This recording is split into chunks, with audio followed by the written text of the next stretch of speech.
ذہن میں رکھیے، اس بات کو ایسا نہیں ایک کان سے آپ سنیے اور دوسرے سے نکال دے، بلکہ ایسی باتیں کہ اگر آپ صحابہ کے متعلق ان عقائد کو مستحضر نہیں رکھیں گے، آپ کے عقائد یہ نہیں ہوگے کہ صحابہ ہمارے لیے معیار ایمان ہے، یہ جو عقائد بتائے جا رہے ہیں آپ اگر ان کو ایسے ہی سرسری اور ویسا ہی ان کو سن کر نظر انداز کر دیں گے تو یہ بہت بڑی غلطی ہوگی۔ اس لیے سنیے اور دل کے کانوں سے سنیے، توجہ سے سنیے، ذہن میں بٹھائیے، خود بھی ان عقائد پر پابند رہیے، اپنے بچوں کو اگر ہم چاہتے ہیں ہمارا ایمان سلامت رہے، ہمارا اسلام صحیح رہے، ہمارا دین صحیح رہے تو یہ عقائد سیکھنے ہوگے، سمجھنے ہوگے، اسی کے مطابق عمل کرنا ہوگا۔ تو صحابہ کے متعلق دوسرا بنیادی عقیدہ ہے کہ صحابہ محفوظ ہیں۔ محفوظ کس کو بولا جاتا ہے؟ محفوظ کس کو کہا جاتا ہے؟ دو لفظ بولے جاتے ہیں، ایک معصوم بولا جاتا ہے، ایک محفوظ بولا جاتا ہے۔ معصوم تو اس جماعت کو کہا جاتا ہے کہ اللہ تعالی جن سے گناہ ہونے ہی نہیں دیتا، وہ انبیاء کرام کی جماعت اور فرشتوں کی جماعت ہے کہ اللہ تعالیٰ ان دو جماعتوں سے گناہ ہونے ہی نہیں دیتا۔ انبیاء میں صرف یہ نہیں کہ ہمارے نبی، بلکہ وہ کوئی بھی نبی ہو، حضرت آدم ہو، حضرت ابراہیم خلیل اللہ، حضرت اسماعیل ذبیح اللہ، حضرت یوسف صدیق اللہ، حضرت موسیٰ کلیم اللہ، حضرت عیسیٰ روح اللہ، محمد الرسول اللہ صلی اللہ علیہ وسلم، کوئی بھی نبی ہو، لاکھوں سوا لاکھ انبیاء میں سے کوئی بھی نبی کسی بھی سے اللہ تعالیٰ گناہ ہونے ہی نہیں دیتا۔ اگر کوئی ایسی بات ہمارے ذہن میں کسی نبی سے متعلق ہے تو وہ ان سے گناہ نہیں ہوا، بلکہ وہ خلاف اولا سے اس کو تعبیر کیا گیا ہے۔ بہرحال دو لفظ بولا جاتا ہے، دو لفظ بولے جاتے ہیں، ایک معصوم اور ایک محفوظ۔ تو معصوم اس کو کہا جاتا ہے جس سے اللہ تعالیٰ گناہ ہونے ہی نہیں دیتا، اور محفوظ جس سے گناہ تو ہوتا ہو لیکن وہ گناہ پر باقی اور قائم نہ رہتا ہو۔ تو صحابہ، تمام صحابہ محفوظ ہے، وہ گناہ پر اور معصیت پر، فسق پر باقی نہیں رہے۔ ان سے گناہ اگر ہوا ہے تو اللہ تعالیٰ نے ان کے گناہوں کو معاف کر دیا۔ ان جیسی توبہ کون کر سکتا ہے؟ اگر ان سے ویسا گناہ ہوا کہ اس پر حد جاری ہو سکتی تھی تو اس پر حد جاری کی گئی۔ ان صحابی نے بعض صحابہ سے الگ الگ گناہ ہوئے تو ہم ان کے گناہ کو لے کر اپنے ذہن میں ذرہ برابر بھی بدگمانی، بد کلامی اور بد زبانی نہیں کر سکتے۔ اگر کوئی کرے گا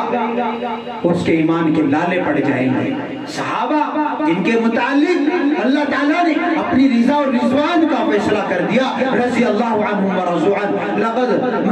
لقد رضی اللہ عن المؤمنین، کہیں فرمایا محمد رسول اللہ والذین معه اشداء علی الکفار رحماء بینہم تراہم رکعا سجدا یبتغون فضلا من اللہ ورضوانا سیماہم فی وجوہہم من اثر السجود ذلك مثلهم في التوراة ومثلهم في الإنجيل۔ یہ سب صحابہ، یہ آیتیں اولئک هم الراشدون، صحابہ ہی کامیاب ہے، صحابہ ہی ہدایت یافتہ ہے، اولئک هم الفائزون، یہی کامیاب ہے۔ اور جگہ جگہ جا بجا قرآن ان کے تذکروں سے بھرا پڑا ہے۔ صحابہ قرآنی شخصیات ہے، صحابہ جیسے قرآن کو نقل کرنے والے ہیں، جیسے قرآن کو ہم تک پہنچانے والے، ایسا ہی قرآن میں صحابہ ہے، قرآنی مقدس شخصیات ہے صحابہ۔ تو صحابہ صحابہ محفوظ ہے، اگر کسی سے کوئی گناہ بھی ہوا ہے تو اللہ تعالیٰ نے ان کے اس گناہ کو معاف کر دیا، اور ہمارے لیے ہم تو سوچ بھی نہیں سکتے کہ ان سے یہ گناہ ہوا، ان سے یہ گناہ ہوا، بلکہ لکھا، علماء نے لکھا کہ اگر یہ گناہ نہ ہوتا اور یہ بات نہ ہوتی، جیسا کہ جنگ جمل، جنگ صفین یا اس کے علاوہ جو اور گناہ ہوئے، تو ان میں جو مسئلے اس کے بعد ہمیں ملے اگر وہ نہ ہوتے، جیسے کسی ایک صحابی سے چوری ہوئی، اب اس کا ہاتھ کاٹا گیا، اور ایک سے زنا ہوا، اس پر حد جاری کی گئی، تو اگر یہ مسئلے نہ آتے، یہ تو ہمارے لیے چونکہ اسلام ایک کامل و مکمل مذہب ہے، کوئی بھی زندگی کا پہلو تشنا اور خالی نہیں ہے کہ اب کیا ہوگا، اب اس مرحلے پر ہم پہنچ گئے، اب زندگی کے اس موڑ پر ہم آ گئے، اب ہمارے لیے اس میں کیا رہنمائی ہے؟ تو جتنے بھی واقعات ہوئے وہ سب ہمارے لیے رحمت کے طور پر ہوئے کہ ہمیں اب اس کے مطابق عمل کرنا ہے کہ اگر ایسا ہو جائے تو اب یہ حکم ہے، اب شریعت یہ کہتی ہے، اب دین اور اسلام اس بات کا ہمیں پابند کرتا ہے۔ اس لیے صحابہ کے متعلق یہ ذہن میں رکھے کہ صحابہ محفوظ ہے۔ ہم کون ہوتے ہیں ان کی غلطیوں پر تذکرہ اور تبصرہ اور اپنی زبان درازی کریں؟ صحابہ جن کو اللہ نے کہا کہ وہ معیار ایمان ہے، تمہارا ایمان تو ان جیسا ہونا چاہیے، ہمیں تو ان جیسا ایمان لانے کے لیے کہا گیا کہ تمہارے لیے وہ آئیڈیل ہے، نمونہ ہے، اور ہم انہی پر زبان کھولے، کسی صحابی پر ہم لعن طعن کرے، کتنی بڑی بدبختی، محرومی اور بہت ہی شقاوت قلبی اور بہت ہی محرومی کی بات ہے کہ آدمی جو جماعت حضور نے 23 سال میں تیار کی، جس کی تربیت اور جس کی تربیت سازی اور جس کو نکھارا اور جس کو اتنی پاکیزہ جماعت بنایا، وہ حضور صلی اللہ علیہ وسلم نے بنایا۔ اگر کوئی صحابہ پر اعتراض کر رہا ہے، گویا کہ وہ حضور پر اعتراض کر رہا ہے کہ گویا کہ نبی نے صحیح تربیت نہیں کی، صحیح جماعت تیار نہیں کی، کیسا یہ مقدس گروہ اپنی تربیت میں ناکام رہا، نعوذ باللہ من ذالک، العیاذ باللہ۔ تو اس لیے ہم اگر ان کے بارے میں، کسی بھی صحابی کے بارے میں زبان کھولیں گے تو ہماری پھر خیر نہیں ہے، ہم کس سے پھر اپنی معافی مانگیں گے؟ تو اس لیے صحابہ کرام کے متعلق نہ تو کسی سے ہم کوئی بد کلامی سنیں، اگر کوئی کرتا ہے اس سے اپنا رشتہ کاٹ لے۔ صحابہ ہمارے لیے معیار ایمان ہے اور ہمارے آنکھوں کی روشنی، آنکھوں کا نور ہے، سر کا تاج ہے۔ مشاجرات صحابہ سے متعلق حضرت تھانوی نے وہ زبردست مثال دی کہ جیسے کسی بادشاہ کے محل میں شہزادوں کے درمیان اگر لڑائی ہو جائے، کسی بات پر بحث و مباحثہ ہو جائے، تو محل کے کسی بھنگی اور چمار کو یہ حق نہیں پہنچتا کہ وہ شہزادوں کی اس لڑائی میں پڑے اور ان کا فیصلہ کرے، جج بنے، وہ قاضی بنے۔ اگر اس نے ایسا کیا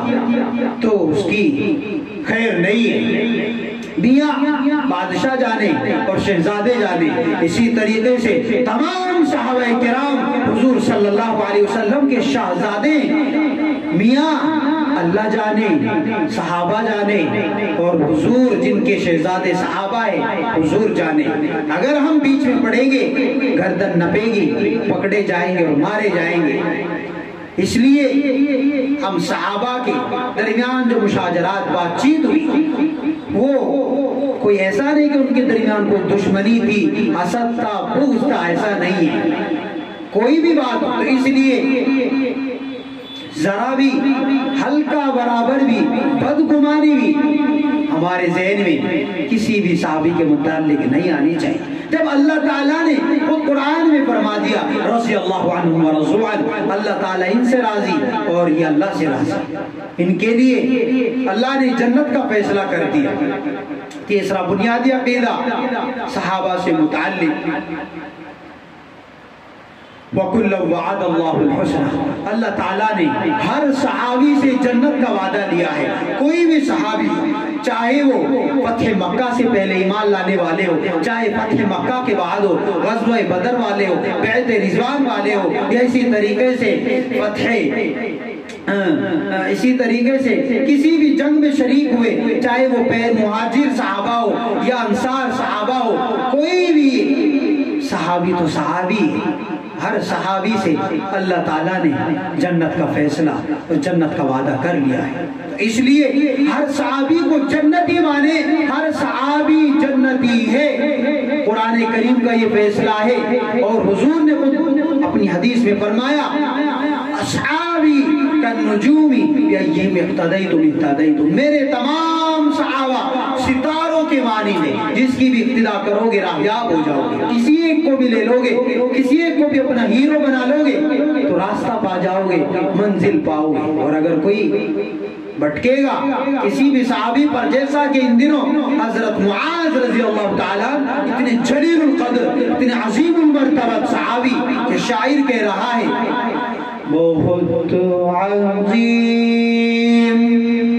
یہ خدمت معاویہ کی ہے،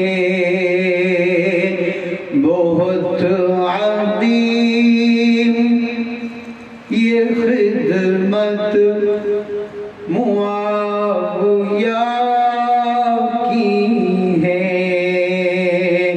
کلام رب کا کتابت معاویہ کی ہے، کلام رب کا کتابت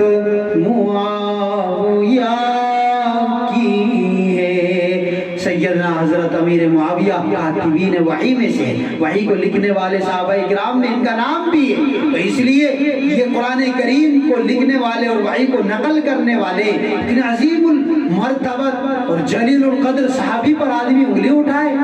یہ بہت ہی بدبختی کی بات ہے، اور بہت ہی زیادہ اللہ کی طرف سے اس پر غضب اور اللہ کا لعنت اس پر برس رہا ہے، جو اتنے عظیم جلیل القدر عظیم المرتبت صحابی کے خلاف زبان کھولے۔ مرتبہ جناب محمد رسول اللہ صلی اللہ علیہ وسلم کی خدمت میں حضرت معاویہ تھے، اور ایک پہلوان آیا، یہ پہلوان حضور کو آ کر چیلنج کرنے لگا، کہنے لگا کشتی، 3 مرتبہ چیلنج کیا حضور سے۔ جب 3 مرتبہ چیلنج کیا، حضرت معاویہ وہیں پر موجود تھے، حضرت معاویہ نے کہا اللہ کے دشمن پہلے مجھ سے کر لے، پہلے مجھ سے لڑ لے۔ اب حضرت معاویہ اس جملے سے، اور جیسا حضرت معاویہ نے یہ کہا، ایک دم سے نکل لیا، رفو چکر ہو گیا، وہاں سے بھاگ نکلا۔ تو یہ سارے بے وقوف اور احمق اور جاہل حضرت معاویہ سے ڈرتے بہت ہیں۔ حضور صلی اللہ علیہ وسلم نے اللہ کے دشمن اس پہلوان کا جواب بذات خود دینا گوارا نہ کیا، خود حضور شرم و حیا کے پیکر و مجسم تھے۔ حضرت معاویہ نے جو یہ جواب دیا تو بہت خوش ہوئے اور دعا دی، اے اللہ معاویہ کو کبھی بھی مغلوب نہ کرنا۔ تو اسی وجہ سے علماء نے لکھا جنگ جمل، جنگ صفین، چاہے اب پر کوئی بھی ہو، صحیح دونوں تھے، دونوں طبقے والے، حضرت معاویہ والے بھی، حضرت علی والے بھی۔ تو اس لیے ہمیں تو اس میں پڑھنا ہی نہیں ہے، یہ کہ اجتہادی اس وقت اجتہادی حضرت معاویہ کی بھی اجتہادی بات تھی، اور حضرت بعد میں تو پتہ لگ ہی گیا کہ حضرت علی رضی اللہ تعالیٰ عنہ حق پر تھے، لیکن بہرحال ہمیں اس کو مدعا بنا کر، یا یہ کہ وہ غلطی پر تھے اور ان کے خلاف نعوذ باللہ بہت برے برے کلمات آدمی زبان سے نکالے، اللہ حفاظت فرمائے۔ پتہ نہیں، چونکہ فتنوں کا دور ہے، قرب قیامت ہے، کب آدمی کس فتنے کی لپیٹ میں آ جائے، اس لیے فتنوں سے پناہ مانگتے رہنے کی ضرورت ہے۔ اور حضرت معاویہ اتنے عظیم المرتبہ جلیل القدر، بلکہ تمام ہی صحابہ ہمارے لیے بتایا گیا بھی معیار ایمان ہے تمام صحابہ، اس لیے تمام صحابہ کے متعلق یہ 3 عقیدہ نمبر 1 تمام صحابہ معیار ایمان ہے، نمبر 2 تمام صحابہ محفوظ ہیں، نمبر 3 عقیدہ تمام صحابہ جنتی ہیں۔ اگر کوئی یہ جنتی آدمی ان کے متعلق اللہ نے فیصلہ کر دیا، میرا اور آپ کا پتہ نہیں ہے، ہم فیصلہ کریں، تو ان سے غلطی ہوئی، وہ ایسے تھے نعوذ باللہ۔ پھر آدمی وہ بہت ہی بدبختی اور محرومی میں بڑھتا چلا جاتا ہے۔ اگر صحابہ کے درمیان آپس میں کوئی بات چیت بھی ہوئی ہے تو اللہ نے اس کو معاف کر دیا ہے۔ اگر ہم زبان کھولیں گے تو ہم تو اس برہمن سے بھی گئے گزرے ہیں کہ برہمن کے دروازے پر گائیں بھی بندھی ہوئی تھی اور پیپل کا درخت بھی تھا۔ اب گائیں پیپل کے درخت کو کھا رہی تھی۔ کسی مسلمان کا گزر ہوا، مسلمان نے برہمن سے کہا کہ پنڈت جی، برہمن صاحب، یہ دیکھو کیا تماشا ہو رہا ہے کہ گائے بھی تمہارا بھگوان اور پیپل کا درخت بھی آپ کا بھگوان، ایک بھگوان دوسرے بھگوان کو کھا رہا ہے۔ پنڈت نے کیا جواب دیا کہ ملا جی، یہ بھی ہمارا بھگوان ہے، یہ بھی ہمارا بھگوان ہے، پیپل بھی ہمارا بھگوان، گائے بھی ہمارا بھگوان، یہ دونوں آپس میں نبٹ لیں گے، ہمیں ان کے درمیان میں، ان کے بیچ میں پڑنے کی کوئی ضرورت نہیں ہے۔ ایک بھگوان ہے غیر مسلم، وہ جس نے اپنے لیے کسی چیز کو اگر بڑا سمجھ لیا، یہاں تک کہ بھگوان کا درجہ دے دیا، وہ تو اس میں بیچ میں پڑنے کو گوارا نہیں سمجھتا۔ اور ایک مسلمان کے لیے صحابہ کیا گائیں اور کیا پیپل کا درخت، تمام انبیاء کے بعد سب سے مقدس جماعت اگر کوئی ہو سکتی ہے وہ صحابہ کرام کی جماعت ہے، تو اس کی بدبختی اور محرومی اس برہمن سے بھی گیا گزرا ہے کہ اس نے اپنے لیے بڑا سمجھا، اس کو بڑا ہی سمجھے رکھا، اور اس کے درمیان ان کے بارے میں کوئی زبان نہیں کھولی۔ اور ادھر یہ کیسا مسلمان ہے، کیسا مسلمان ہونے کا ڈھنگ رستا ہے کہ صحابہ کے متعلق جن کو معیار ایمان کہا گیا، جن سے اللہ نے جنت کا فیصلہ لے لیا، جن کو اللہ نے محفوظ رکھا، کسی کو بھی گناہ پر باقی نہیں رکھا، آدمی ان پر زبان کھولے، یہ بہت ہی بڑی محرومی کی بات ہے، بہت بڑی غلطی ہے، بہت ہی بڑی بھول ہے جو صحابہ پر بولتے ہیں۔ تو اس لیے ہم اگر کوئی بولتا ہے تو بھنگی، اس طریقے سے حضرت تھانوی نے مثال دی کہ محل کے بھنگی اور چمار کو حق نہیں ہے کہ وہ شہزادوں کے درمیان میں پڑے اور ان کا فیصلہ کرے، اگر پڑے گا وہ تو اس کی گردن نپے گی، مارا جائے گا اور پکڑا جائے گا، میاں شہزادے جانے اور بادشاہ جانے۔ اسی طریقے سے حضور کے شہزادے تمام صحابہ اگر ان کے درمیان پڑے گا تو یہ بھنگی اور چمار سے بھی بدتر ہے، میاں اللہ جانے اور صحابہ جانے اور حضور جانے۔ تو اس لیے تمام صحابہ سے متعلق یہ تین عقائد ہم اپنے ذہنوں میں مستحضر رکھیں۔ اللہ تبارک و تعالی مجھے بھی اور آپ کو بھی عمل کی توفیق عطا فرمائے، صحابہ کے تذکرے کے صدقے ہم سب کی مغفرت فرمائے۔ خاص طور سے اللہ تبارک و تعالی ہمارے فلسطینی بھائیوں کی قدم بقدم، دم بدم مدد و نصرت فرمائے۔ مختصر سی دعا کر لیتے ہیں۔ الحمدللہ رب العالمین، اللہم صلی علی سیدنا وعلى آل سيدنا محمد وبارك وسلم۔ ربنا آتنا في الدنيا حسنة وفي الآخرة حسنة وقنا عذاب النار۔ یا اللہ ہم سب کے گناہوں کو معاف فرما، یا اللہ کریم آقا ہم تمام صحابہ سے متعلق ہم وہی عقائد رکھیں جو اہل سنت والجماعت، اہل دیوبند، علماء حق، اور جیسا حضور نے صحابہ کے متعلق کہا کہ میرے صحابہ کے متعلق کوئی بھی بات اور زبان کھولنے سے ڈرنا۔ اللہ فی اصحابی لا تتخذوا غرضا من بعدی فمن احبهم فبحبی احبهم ومن ابغضهم فببغضی ابغضهم، کہ اگر کسی نے ان سے محبت رکھی اس نے مجھ سے محبت رکھی، اگر ان سے بغض رکھا اس نے مجھ سے بغض رکھا، اور جس نے مجھ سے بغض رکھا اس نے اللہ سے بغض رکھا۔ اس نے اب اگر اللہ آپ کو کوئی آپ سے بغض رکھے گا، آپ کو تکلیف دے گا، اس کا کیا حال ہوگا؟ پارا پارا ہو جائے گا، پاش پاش ہو جائے گا، ریزہ ریزہ ہو جائے گا، اس کے ٹکڑے ٹکڑے ہو جائیں گے۔ یا اللہ جو صحابہ سے متعلق بغض رکھتے ہیں ان کو پارا پارا ٹکڑے ٹکڑے فرما۔ یا اللہ ہمیں ہر فتنوں سے محفوظ فرما۔ یا اللہ اس وقت امت مسلمہ پر خاص وقت پر خاص یا اللہ بہت ہی عجب وقت آ پڑا ہے یا اللہ، ہمارے فلسطینی بھائی بہت ہی کرب و الم، بہت ہی پریشانی اور غذائی بحران کا شکار ہے ہمارے فلسطینی بھائی یا اللہ، بھوک میں تڑپ رہے ہیں، پانی سے ترس رہے ہیں، کھانے پینے کے لقمے سے یا اللہ محروم ہو گئے یا اللہ، معاف کر دیجئے، معاف کیجئے کریم پروردگار، ہمارے فلسطینی بھائیوں کے قدم بقدم دم بدم مدد و نصرت فرما دیجئے، ہم میں سے ہر آدمی کو جو کچھ کر سکتا ہے یا اللہ اے کریم آقا اس کو اپنی ہمت، اپنی وسعت اور اپنی یا اللہ حیثیت کے مطابق یا اللہ وہ آواز اٹھا سکتا ہے آواز اٹھائے، دعائیں کر سکتا ہے دعائیں بھرے، آہیں بھر سکتا ہے آہیں بھرے، روئے سسکیاں لے ان کے لیے تڑپ کر دعائیں مانگے، کچھ نہیں کر سکتا یا اللہ، یہ تو آخری ہمارے لیے آخری کرنے کا کام ہے، یہ تو ہر کوئی کر سکتا ہے یا اللہ اے کریم پروردگار یا اللہ، ہم کیسے جائیں، کیسے مدد کرے یا اللہ پروردگار، کرنے والے تو بہت کچھ کر رہے ہیں یا اللہ، ہم کچھ بھی نہیں کر رہے ہیں یا اللہ، ہمارے فلسطینی بھائیوں کی یا اللہ مدد و نصرت فرما، ان کو ساری چیزیں عطا فرما